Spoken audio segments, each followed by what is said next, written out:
Hey there YouTube lovers, my name is BB8 and today I want to talk about the Nintendo Switch 2. Why I'm excited about it and why I'm worried at the same time.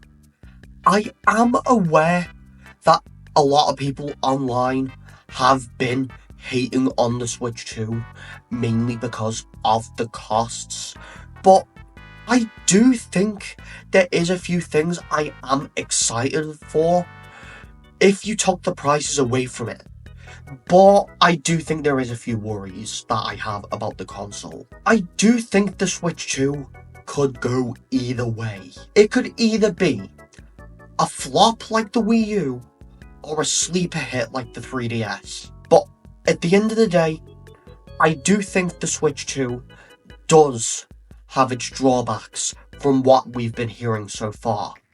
So let's talk about what excites me about the Switch 2 and what worries me about the Switch 2.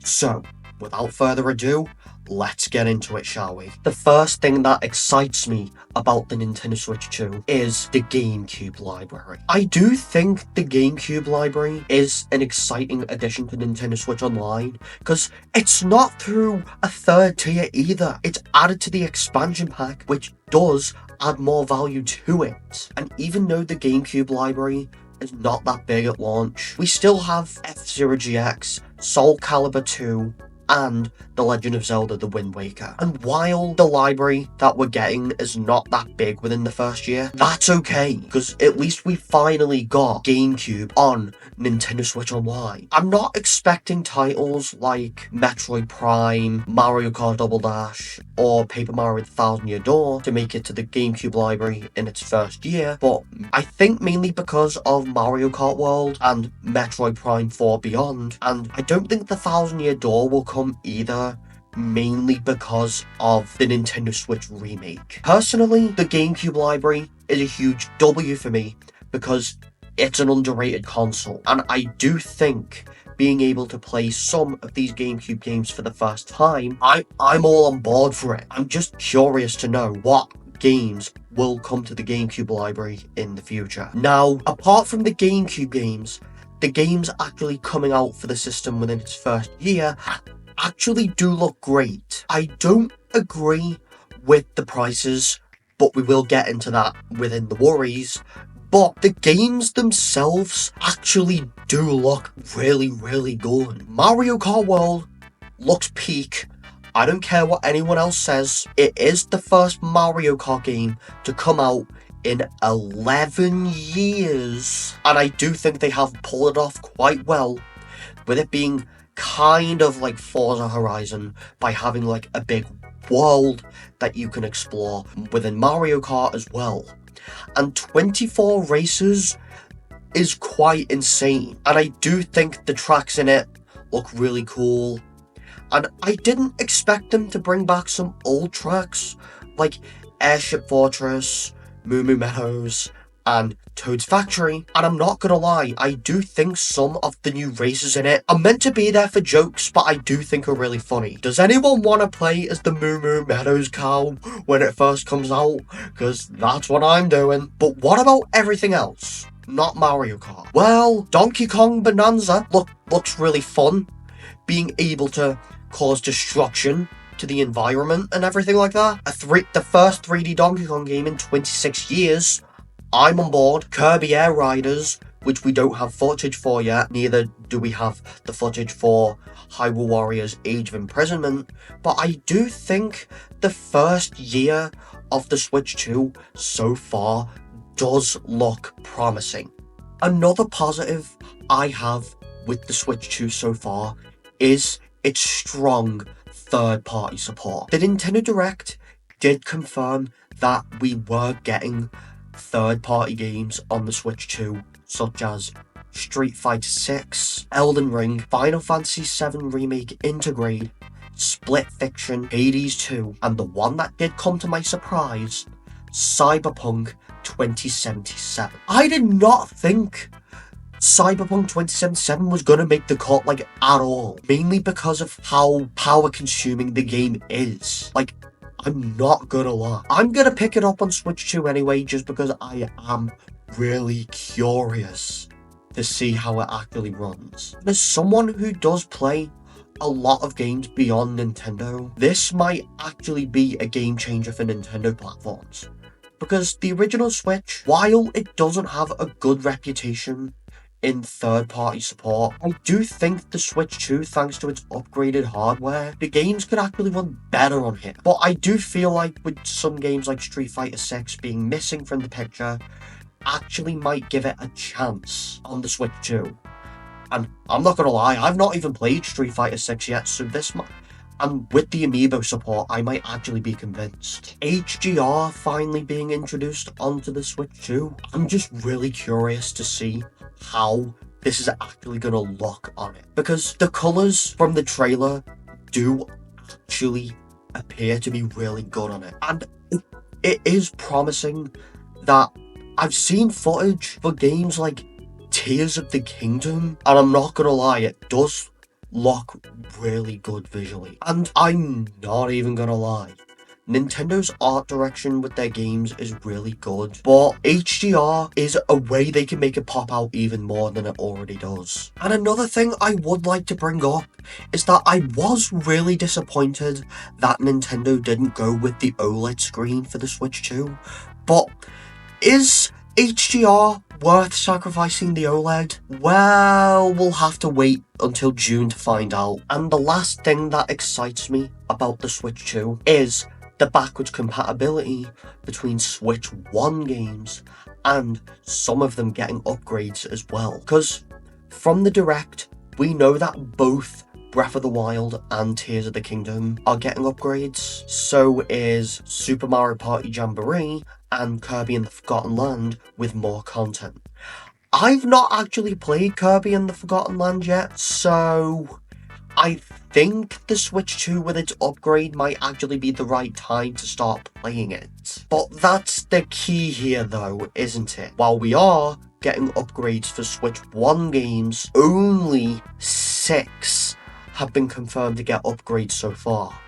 That being both The Legend of Zelda Breath of the Wild and Tears of the Kingdom, Super Mario Party Jamboree, Kirby and the Forgotten Land, and the last 2 haven't even released yet, with Metroid Prime 4 Beyond and Pokemon Legends ZA. I do think backwards compatibility does add to the value, but I do think the approach they took to the upgrades is kind of a bit iffy. Because I don't agree that some of the upgrades are paid.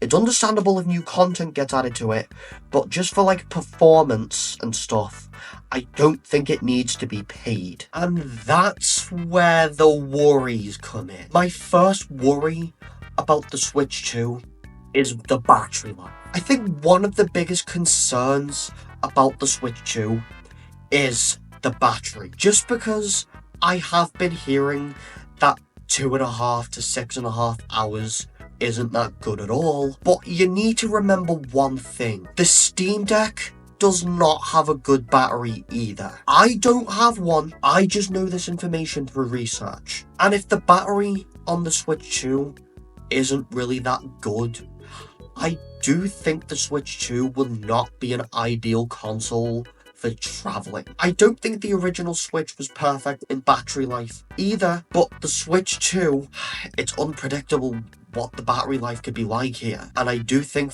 especially if you're playing Cyberpunk, the battery's not going to last very long. And over time, the battery could get worse. Another red flag I did think about with the new console is still using traditional analog sticks instead of transitioning over to Hall Effect.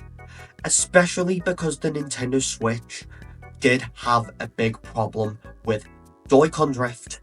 Myself included, many people expected Nintendo to go ahead and use Hall Effect sticks just to make the analog sticks more durable for the Switch 2. But really sticking to the traditional sticks from the original Nintendo Switch is a bit disappointing, because Hall Effect sticks are already being used in third-party controllers.